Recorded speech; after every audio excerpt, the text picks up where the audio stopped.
All things are difficult before they are easy. Thomas Fuller. Okay, ladies, it's another day. You know what that means, another podcast. So this week I decided to theme the week of meditation and mindfulness. And holy shit, is it that week? I'm going to share a story with you that I've shared previously on the podcast about an experience I had at a meditation retreat. But I want to put a different twist on it. So meditation and mindfulness, to a lot of people can be overwhelming. I can't do that. You don't understand me. You don't get my brain. All of these wonderful things. This quote hits true today because today, as I record this, the day that I'm recording this, was a very uncomfortable day. And I reflect back on my experiences of how did I get to where I am today in my life, whether it was the challenges I've had in parenting, in my health, in my marriages, relationships, in my being, in my business, my mental health, all of this stuff. People don't talk about it. We talk about it, we write about it in our journals, or we're isolated behind closed doors. And that's why I created Mamas in Control, because too often people want the prize. People want the reward, but they don't want to do the work to get there. This journey is about becoming the person. This journey is about the journey. It's not about the destination. It's about becoming the person that you need to be in order to achieve the outside result. So physically, our culture loves fitness and weight loss. And I've been on this kick about talking about food and body and all of that stuff. So there's a physical example. But what about the emotional? What about that? What about the emotional growth, the emotional freedom that you crave and desire? Nobody talks about this that much. Unless you're deep into that world, we don't see this in mainstream culture. All we see are the pretty, perfect Instagram posts of success. But nobody talks about the behind the scenes of what that truly is. So this quote hit home today: all things are difficult before they are easy. If you've been following me for a while, I think last year at this time, my mantra or my motto was, this is easy, this is easy, this is easy. When you choose to live this life, when you choose to take a stance for who you want to be, when you choose to take a stance for your children and their growth and whatever their challenges are, you will feel different, 100%. This is the new evolution of leadership. I dare you to lead. That's a good book, by the way, Brené Brown, Dare to Lead. This is the daring way. This is what they call courageous leadership. When you're choosing to do something and step outside of the norm, you are choosing to take a stand for the life that you want to be living, whether it's in your mind, your body, your soul, your business, your work, your home, your heart. You're choosing. Today, I woke up and I felt like crap. My physical body said, you're going to get sick, Heather. But my deeper knowing was that my body was trying to trick me. Because I've become so intuitively intertwined with my body. And I'm like, are you really going to get sick, or are you just playing games on me because you want me to play safe? So I'm working through something right now. I don't know what it is. Resistance of sorts. Resistance, I think, manifests in different ways. I don't know if it's the frickin' moon, if it's the season, and I'm sure it's a collaboration of all of the above. It feels like a cracking open. Old Heather, unconscious Heather, Heather who wasn't into personal development would say, this is scary, it's uncomfortable, I'm going to sleep all day. New Heather says, 5, 4, 3, 2, 1, get your ass out of bed and do something about it. Do something about it. All things are difficult before they are easy. Everything that you want and desire in your life is going to be extremely uncomfortable before you create momentum and ease with it. If you can feel this on a visceral level, if you can embody this, you will understand that shit gets worse before it gets better. But today I felt very heavy. It was something I wasn't used to. My mind, there was a dark cloud over it. I could feel myself going into this rabbit hole. I let myself go into this rabbit hole a little bit because I couldn't tell if it was my body trying to trick me or if I was really getting sick. So I was balancing this act between, do I need to give myself rest and space, or do I just need to pull my big girl pants up and say, stop it, and snap out of it? And what I'm noticing now is my resistance is manipulating itself and trying to convince me that there's things wrong with my body, as in I'm getting a cold or something else, or I'll get an ache and a pain. And so I'll rest. But then when I rest, I'm like, oh, you sneaky little bastard. I seen what you were doing to me. So there's this, I don't like the word balance, but this very slippery slope of resting, but then also observing. Is resting resistance? I know, I'm playing a mind game. So this is my plan of attack. I woke up and I said, I will not end this day the way that I started this day. So I turned on some pump up music. I just went on YouTube while I was working, and I literally searched pump up music and I blared it in my ears, and I just got shit done. And every time, I call it resistance, but every time this discomfort, this black cloud wanted to rain on my parade, I said, fuck you. This isn't happening right now.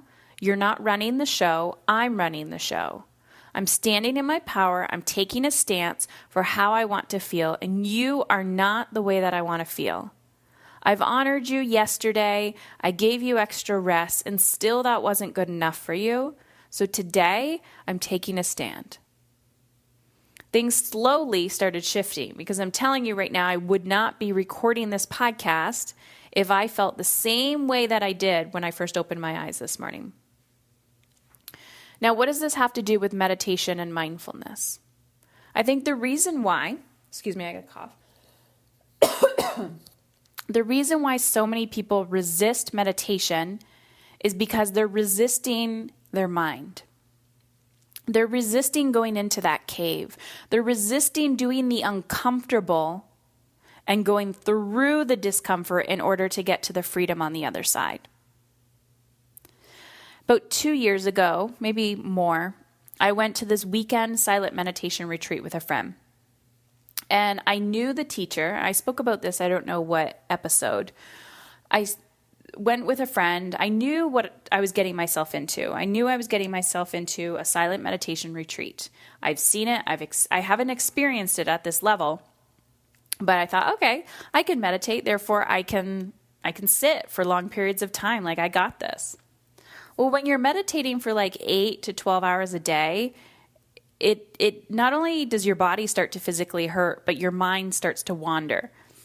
And you wonder, why would I put myself through this grueling mental exercise, right? I'd rather run like 5 marathons in a day. But the point was, this was a mental marathon.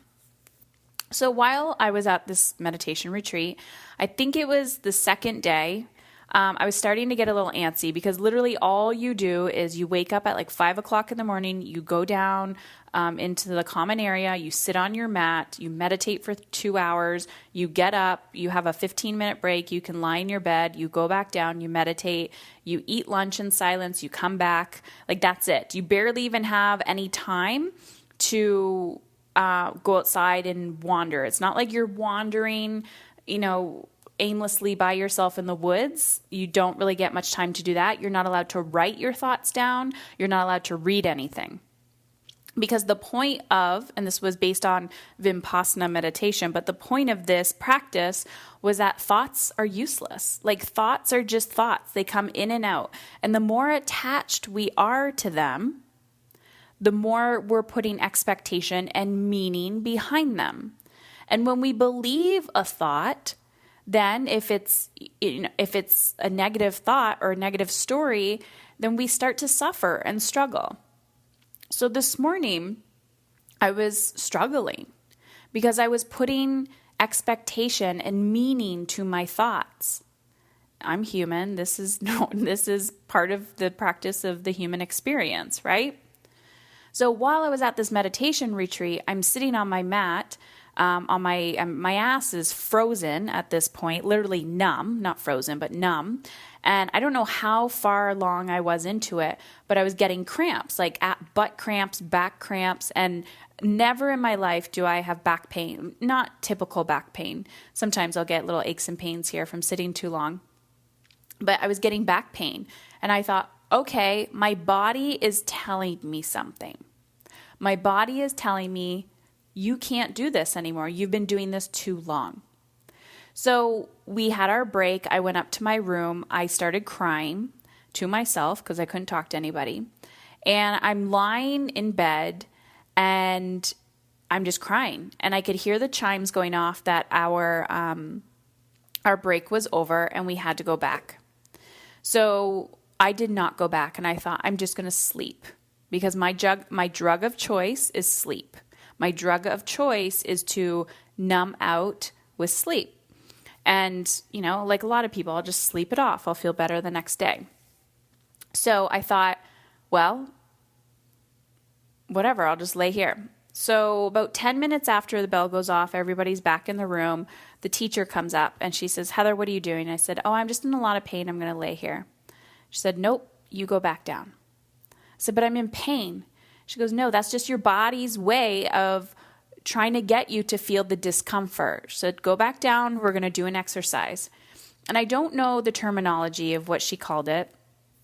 Some of you might know, but it's when you are sitting with your pain, when you're not running away from it. So sleep was a way of running away from the discomfort, because when I was laying down horizontally, I wasn't in pain. But when I was sitting on my mat, my back spasmed up, my legs spasmed up, and I had to sit there. So I went back and she challenged all of us, because at that point I wasn't the only one feeling like that, even though I put myself in a position that I was the only one feeling like that, feeling isolated and alone because I couldn't talk about my problems and other people weren't like, me too, me too. So we were all kind of suffering in silence. But what happened was, she said, I'm going to challenge you to sit here for an hour without moving. If your nose itches, you do not itch your nose. If your ass is numb, you do not move your butt.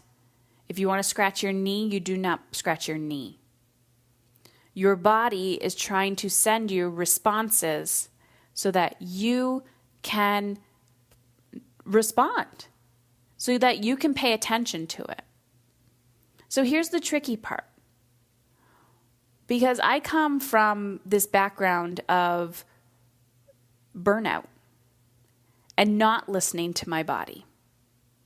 So not only did I need to learn to listen to my body again, right? Because when you're go, go, go, go, go, and you numb yourself, whether it was sleep or booze or drugs or TV or your cell phone, anything, when you're taking a number, when you're taking something you're becoming addictive to avoid something else, that pain kind of goes away a little bit. So I was just avoiding feeling for a really long time, because society was telling me, if you're not exhausted and tired all the time and angry and resentful at your children and bitching and complaining, you're not a good mother. That was the sign in the story that I was picking up.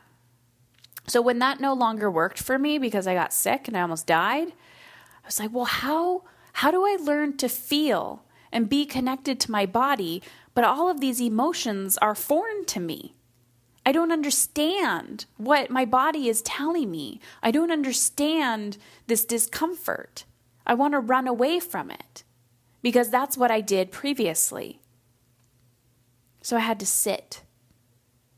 I had to sit with myself, and I sat there for 1 hour. She said, I'll let you guys know when the hour is up. And I cried. I cried and I watched the tears literally streaming down my face as I sat there in my own discomfort. Feeling my back pain and not moving an inch. Feeling my nose get itchy and not raising my hand. Feeling my knees and my legs cramp up and not moving them. And as I took a deep inhale and deep exhale and just focused on my breath, and every 5 seconds said, "Come back, Heather, come back." Because then my mind would wander and I would say, "Come back to the breath, come back to the breath." You are not in pain. You are not dying. You are not uncomfortable. Even though your body is sending you signs, move me, move me, move me, move me. In this moment, your job is not to move. So I had to sit there in this discomfort, finally learning how to listen to my body. Finally learning how to listen to my body. From neglecting my body to learning to listen to it, to now understand what is truth and what is false. The truth was I was just sitting there in a room, on a mat, on a pillow for way too long, and my body was uncomfortable. But sitting through that discomfort was where the magic happened. So today, when I wake up and go, "Oh, this is not how I wanted today to go," that's okay. I'm not a failure. Because I sit with the discomfort and realize the discomfort isn't me. The discomfort doesn't own who I am. So what if I'm having a blue day? So what if there's a dark cloud? It doesn't need to be my identity, and it doesn't need to own me every single day. This too shall pass. And you want to know the magic? When I was sitting on that mat and I did not twitch and I did not honor the discomfort, I said, "Yep, I see you." I did honor it. I said, "Yep, I see you. I feel you. I feel you." I didn't shove it down. I was like, "Come on in." But I'm not going to react. I'm not going to itch you. I'm not going to move. I'm not going to squirm. Do you know what happened? The pain went away. My body just simply wanted to be acknowledged. The pain just simply wanted to be acknowledged. It said, "Just look at me for once. Don't avoid me. Don't push me off to the corner. Don't try to numb me. Just look at me." So today, I looked at it. I said, "What do you want? What do you want from me?" I sat with myself. I closed my eyes, got out my pen and my paper, and it said, "Heather, be gentle. Be gentle with yourself." That's it. That's all it wanted from me. That's it. It wasn't here to derail me. It wasn't here to make my life miserable. It wasn't here to, cloak me in depression. It wasn't here to be labeled as seasonal affective depression, whatever, sad, what do they call it? Seasonal affective disorder. I didn't want any of that. It just wanted my attention for 5 minutes. 5 minutes. And I said, "Thank you. Thank you for giving me that awareness. Thank you for showing me and reminding me kindness, kindness, kindness." So then I pull out my tools and I do what I need to do to be kinder to myself. And that right there is the power of feeling your discomfort. Okay, ladies, it is Tuesday, January, whatever day it is, 28th. You have 2 days to get your applications in to qualify for the January bonus for Mastery to join us for our 1-day women's leadership event in Windsor, Ontario. It's a $1,000 bonus that you can qualify for when your application is filled out for Mastery. It's an 8-month intensive coaching program that is going to rock your world and catapult you into becoming the woman, the wife, the mother, the business owner, the soul. You don't need to own a business to do Mastery. The soul that you want to be, to set yourself on fire and in motion, to create radical connection and gain the emotional freedom that you crave. So head on over to momisincontrol.com and fill out your application. Sit with your discomfort, type that shit out, hit submit, and I look forward to reading it. You got this, girl.